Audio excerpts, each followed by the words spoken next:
அப்புக்குடி தெரியுமா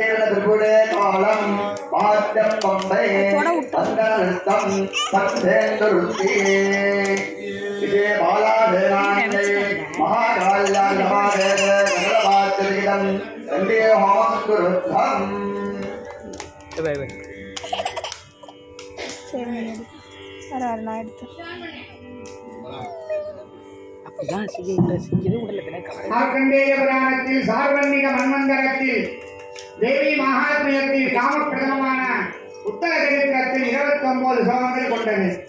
மகாபதியில் மங்கள குங்கும அச்சதை செவ்வாழி சிவப்பு நிறத்தில் விருப்பமுள்ளவனும் 3 கண்கள் உடையவனும் 24 சூரிய மண்டலம் போல் விழிப்பவனும் புஷ்பபானம் சின்முத்திரை வரம் அபயம் ஏற்றுபவனும் பரமேஸ்வரான நிவாசினியும் சிவஸ்வரூபியான மகாநந்தி வராபராசக்தி வாலா மகாத்மன சுந்தரியை தியானித்து 13வது அத்தியாய ஹோமம் கேதாரராக வாத்திய பாட்டுடனும் முதங்கத்தில் சங்கீரண உருளை காலத்துடனும் பம்பை வாத்தியத்துடனும் வந்தன நிறுத்தத்துடனும் சிந்துருத்தி பண்ணுடனும் சங்கீர மகாநந்தியாலும் துவங்குகிறது. சிவஜிதம்